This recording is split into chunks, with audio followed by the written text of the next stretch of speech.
कोई भी क्या होगा एपी में, अरिथमेटिक प्रोग्रेशन में क्या होगा, कोई एक लेटर होगा या कोई वेरिएबल होगा या कोई सिंबल होगा या कोई वर्ड होगा, जो भी अलजेब्रिक एक्सप्रेशन कुछ भी दिया हो, उसमें एक डेफिनिट नंबर या सिंबल्स को हम या तो ऐड कर रहे होंगे लगातार या क्या कर रहे होंगे, हर एक टर्म में ऐड करेंगे तो नेक्स्ट टर्म हमें मिलेगा। जैसे आप लोगों ने बहुत कॉमन पढ़ा होगा इक्वेशन आपका इसका, ए अगर आपका फर्स्ट टर्म है, कॉमन डिफरेंस अगर डी है, तो ए में डी को ऐड करते जाएंगे तो अगला टर्म हमें मिलता जाएगा, ए प्लस डी, फिर डी ऐड करेंगे तो अगला टर्म मिलेगा, फिर आप डी को ऐड करिएगा तो क्या मिलेगा, फिर डी ऐड करिएगा, तो ऐसे चलता रहेगा ये।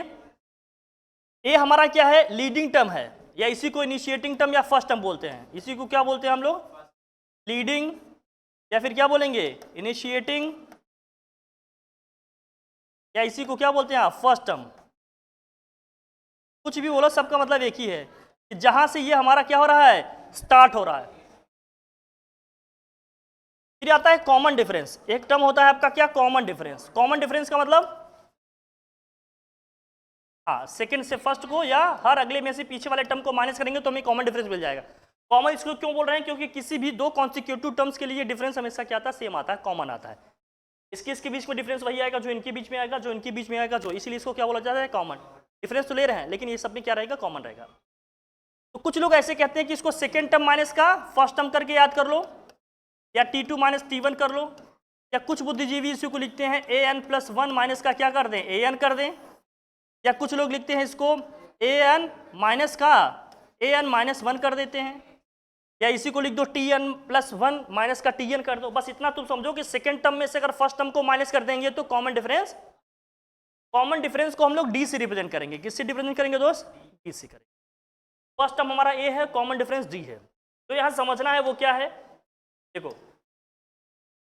डी चूंकि हम सेकेंड टर्म से ऐड कर रहे होते हैं, फर्स्ट टर्म में डी ऐड करते हैं तो हमें सेकेंड टर्म मिलता है। देखो ये हमारा कौन सा है, फर्स्ट टर्म है, ये हमारा क्या है, सेकेंड टर्म है, ये हमारा क्या है, थर्ड टर्म, ये क्या है आपका, ये कौन सा टर्म है, तो नंबर ऑफ टर्म है, डी का कोफिशिएंट उससे कम है। जब फिफ्थ टर्म है तो डी का कोफिशिएंट क्या है, 4 है। जब फोर्थ टर्म है तो डी का कोफिशिएंट क्या है, 3 है। जब nth टर्म होगा तो डी का कोफिशिएंट क्या होगा दोस्त, n-1 होगा, n से एक कम क्या होगा, n-1। इसका मतलब क्या है, जब हम एपी में nth टर्म की बात करेंगे या लास्ट टर्म, nth टर्म या लास्ट टर्म भी कभी कभी लिख लेते हैं लोग इसको, लास्ट टर्म के लिए भी एक एक्सप्रेशन लिखेंगे हम लोग और nth टर्म के लिए भी लिखेंगे, लास्ट टर्म के लिए एल सिंबल लिखेंगे। nth टर्म के लिए सिंबल आप क्या यूज कर सकते हो, an यूज कर सकते हो आप, और tn यूज कर सकते हो, या स्मॉल tn यूज कर सकते हो, कुछ भी यूज करो, बस सेंस आपको पता हो कि किसका क्या मतलब है। बस फॉर्मूला यही अभी जो देखा आपने, हाँ a+n-1 इंटू क्या है दोस्त, d है, जहाँ a क्या है आपका फर्स्ट टर्म है, n क्या है नंबर ऑफ टर्म्स है, कितने टर्म्स है इसमें, d क्या है आपका कॉमन डिफरेंस है। ये बात ठीक है, nth टर्म का ये फार्मूला होगा, समझ गए ना, लास्ट टर्म या nth टर्म का ये फार्मूला होगा। कभी कभी आता है कि एपी में अगर कोई 3 टर्म है, ये चीजें ध्यान रखनी है अपने को। मान लो ए बी सी कोई 3 टर्म एपी में है, ए बी सी आपके कोई 3 नंबर हैं या कोई 3 वेरिएबल हैं या अलजेब्रिक एक्सप्रेशन है एपी में है। अगर ये एपी में है तो क्या होगा, ए में कुछ ऐड किए होंगे तो बी मिला होगा, बी में वही सेम चीज ऐड किए होंगे तो क्या मिला होगा, हमें सी मिला होगा। इस केस में क्या करिएगा आप, ये समझिए, अगर बी में से हम ए को माइनस करेंगे तो वही आएगा जो सी में से बी को माइनस करने पे आएगा। बी को एक साइड लाएंगे तो ऐड हो जाएगा, ए उधर जाएगा तो प्लस हो जाएगा। या तो ये रिलेशन आप याद रखिए, मिड का डबल एक्सट्रीम के सम के इक्वल होगा, या यूँ कहते हैं कि बी इक्वल टू क्या हो जाएगा, a+c/2 क्या हो जाएगा, बी की वैल्यू हो जाएगी। तो कभी कभी इसी को कह देते हैं कि ए और सी का अरिथमेटिक मीन क्या है, बी है। ए और सी का अरिथमेटिक मीन क्या है, बी है। और हमेशा इस चीज को देखिएगा, जैसे नेचुरल नंबर्स आपने पढ़े हैं, नेचुरल नंबर्स कहाँ से स्टार्ट होगा दोस्त, 1 2 3 4 5 6, 1 ऐड कर रहे हैं, अगला नंबर मिलता जा रहा है। अगर स्टार्टिंग के 3 टर्म्स आपने लिए हैं तो मैं डबल करूंगा तो एक्सट्रीम के सम के बराबर आ रहा है कि नहीं, 2 का डबल 4 होगा, 3 + 1 4। अगर ये वाले 3 टर्म हमने लिए होते तो मिड का डबल करूंगा, एक्सट्रीम के सम के बराबर आएगा कि नहीं, 4 2 8, 3 + 5 कितना हो गया, 8 आ जाएगा ना, क्लियर है, बस ये समझना है। या दोनों को ऐड करके 2 से डिवाइड कर दे तो मिडिल वाला टर्म आ जाएगा, दोनों को ऐड करके 2 से डिवाइड कर दे तो मिडिल टर्म आ जाएगा। कैसे भी समझिए, सबका मतलब एक ही है, मैसेज एक ही है, क्लियर है ये बात ठीक है, क्लियर है। अब एपी में अगर कोई आपको 2-3 टर्म लेने हैं, 4 टर्म लेने हैं तो कैसे लोगे? जनरल टर्म अगर आपको लेने हैं किसमें? एपी में जनरल टर्म, ये समझना दोस्त। अगर कोई 3 जनरल टर्म आपको लेने हैं एपी में तो कैसे लेना आप? कोई 3 टर्म जनरल लेने हैं आपको एपी में तो कैसे मानिएगा? ए माइनस डी, ए और क्या मानिएगा? ए प्लस डी मानिएगा। कोई 4 टर्म अगर मानना होगा एपी में तो कैसे मानिएगा? ए माइनस 3D, ए माइनस डी, ए प्लस डी और ए प्लस 3D होगा। कोई 5 टर्म मानना होगा एपी में तो कैसे मानिएगा? ए माइनस 2D, ए माइनस डी, ए प्लस डी और ए प्लस 2D। पैटर्न एक सा रहता है। मिडिल राइट टर्म के लेफ्ट साइड में जो पैटर्न रहेगा वही मिडिल टर्म के राइट साइड में पैटर्न रहेगा, बस साइन चेंजेस रहेंगे, साइन चेंज हो जाएंगे। मतलब यहाँ नेगेटिव साइन है तो यहाँ क्या आ जाएगा? पॉजिटिव। देखो यहाँ नेगेटिव साइन, वही सेम पैटर्न आपको राइट साइड में दिख रहा है पॉजिटिव साइन के साथ। मिडिल टर्म है, अगर ऑड नंबर ऑफ टर्म्स है तो एक मिडिल टर्म ए आएगा ना हमेशा, ए माइनस डी, ए प्लस डी। यहाँ 4 है, इवन है, तो इधर आपको दिखेगा वही ए माइनस 3D, ए माइनस डी, ए माइनस प्लस ए प्लस डी, ए प्लस 3D। 5 टर्म है तो ये स्टार्टिंग के कोई 3-4 टर्म मानने हैं तो वही मानना ए प्लस डी, ए प्लस 2D। स्टार्टिंग के अगर टर्म मानने को बोलेगा तो कोई जनरल 3 टर्म, 4 टर्म, 5 टर्म्स की बात करेगा तो ये लिखना। जनरल कोई रैंडम बोल दिया है, लेकिन स्टार्टिंग के 3 टर्म 4 टर्म्स कह रहा है तो वही मानना जो आपने पढ़ा अभी। कौन सा? ये ए प्लस डी, ए प्लस 2D, ये सब स्टार्टिंग वाले टर्म्स हैं। कोई हाँ ये जनरल टर्म्स बोलेंगे तो रैंडम कोई ऐसे बोल दिया। ध्यान रखना, जब स्टार्टिंग से बोलेगा तभी उसको यूज करिएगा। बोलेगा स्टार्टिंग 3 टर्म्स तभी, स्टार्टिंग वर्ड यूज नहीं कर रहा है तो मान कर चलना आप कौन सा है, ये जनरल टर्म का है। क्लियर? लास्ट 3 टर्म्स बोलेगा तो लास्ट से लेंगे, ऐसा क्या है आपका, ये समझो। दिक्कत है, आसानी से हो जाएगा ये।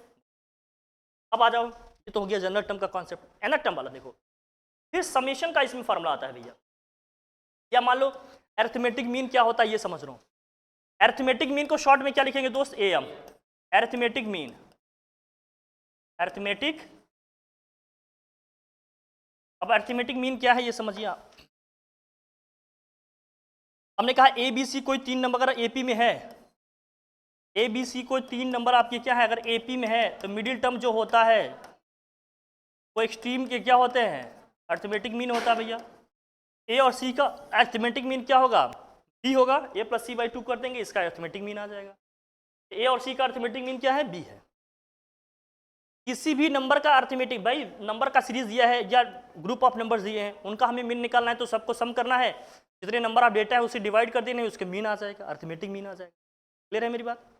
एक निकालने में तो कोई दिक्कत नहीं है, एक से ज़्यादा जब अरिथमेटिक मीन निकालने को आता है तब प्रॉब्लम आती है। तो कैसे करेंगे वो भी समझ लेते हैं।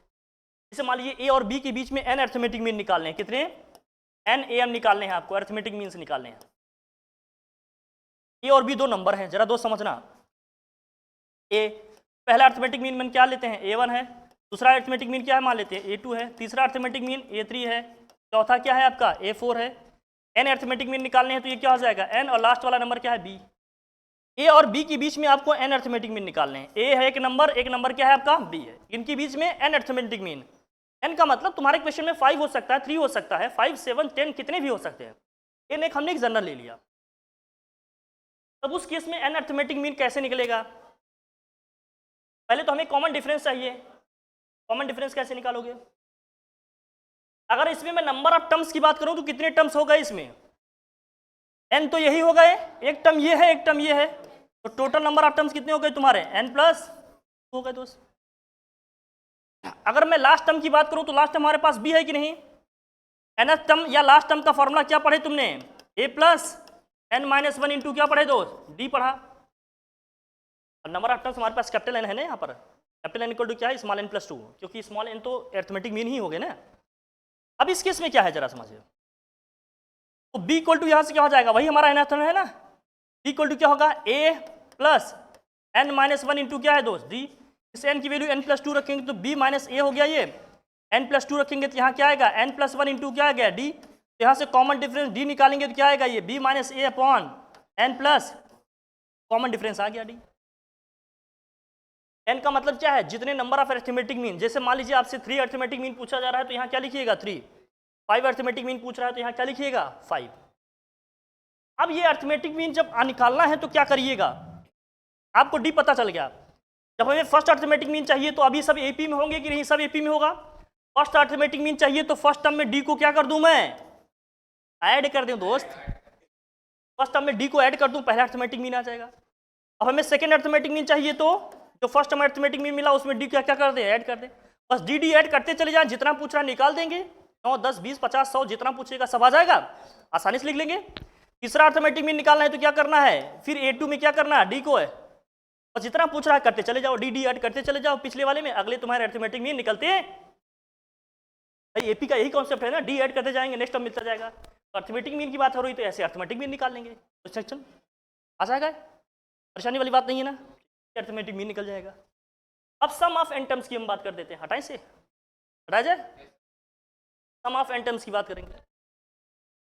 जब हम सम की बात करेंगे ना, सम ऑफ एन टर्म्स की जब मैं बात करूंगा, समेशन का फॉर्मूला होता है s n equal to n by two, एक होता है 2a plus n minus 1 into क्या हो गया दोस्त, डी होता है, या इसी को एक क्या लिखा जाता है n by two, last term भी दिया है आपको plus s n equal to n by two 2a plus n minus 1 into d, या फिर हाफ ऑफ क्या हो जाएगा a प्लस एल, एल क्या है लास्ट टर्म है आपका या nth टर्म है, और ये क्या है तुम्हारा फर्स्ट टर्म, ये फॉर्मूला होगा सम ऑफ एन टर्म्स।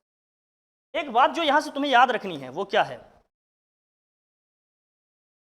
कभी कभी nth term sum of N terms दिया होता है, nth टर्म तुमसे पूछा जाता है, इसके लिए फॉर्मूला क्या है, nth टर्म इक्वल टू क्या होगा, sum of N terms minus का sum of N minus terms equal to क्या होगा दोस्त, nth टर्म।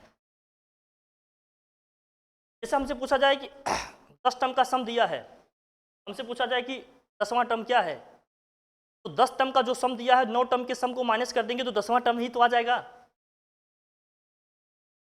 n टर्म्स का सम दिया है, n माइनस 1 टर्म्स का सम हम माइनस कर देंगे तो nth वाला टर्म ही तो बचेगा हमारा, फॉर्मूला हो जाएगा अपना Tn इक्वल टू क्या हो गया, Sn minus Sn minus, clear है ना, ये हो जाएगा फॉर्मूला।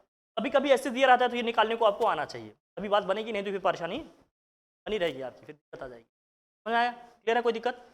कुछ समेशंस वाले फॉर्मूले आप और भी याद रखिए, जैसे फर्स्ट नेचुरल नंबर्स का सम क्या होगा, n natural number, first n natural numbers की स्क्वायर का सम क्या होगा, फर्स्ट n नेचुरल नंबर की क्यूब का सम क्या होगा, ये सब भी जानते रहो, इनकी भी जरूरत आपको पढ़ने वाली है। और अब इसमें और कुछ और सम से आपको ध्यान रखने चाहिए, जैसे फर्स्ट n नेचुरल नंबर का सम क्या होगा, 1 2 3 4 ऐसे करके कहाँ तक दिया है दोस्त, n तक दिया है, इसी को लिखते हैं समेशन ऑफ n। ये कितना आता है, n n प्लस 1 बाई कितना होता है दोस्त होगा, और अगर इन्हीं के स्क्वायर का सम हो तो 1 स्क्वायर प्लस 2 स्क्वायर प्लस क्या हो गया दोस्त 3 स्क्वायर, लास्ट में कहाँ तक है n स्क्वायर तक, तो लिखेंगे समेशन ऑफ n स्क्वायर। ये कितना आता है m n plus 1 2n plus 1 by क्या होता है दोस्त 6 होता है, क्यूब का सम कह दिया तो 1 का क्यूब 2 का क्यूब 3 का cube plus and so on, यहाँ स्क्वायर है, हाँ ठीक है, ये n क्यूब, समेशन ऑफ इसी को क्या लिखेंगे n क्यूब। ये क्या आता है दोस्त, वही जो पहला आपने लिखा है उसी का स्क्वायर कर दो, इसका क्या हो गया होल। और कुछ एपी में चाहते हैं आप, बस इतना ही था, पढ़ लिया है हम लोगों ने, सब समझ लिया है, कॉन्सेप्ट ध्यान रखना, सब चीज़ें आपसे हो जाएंगी इसमें, ओके डन, ठीक है।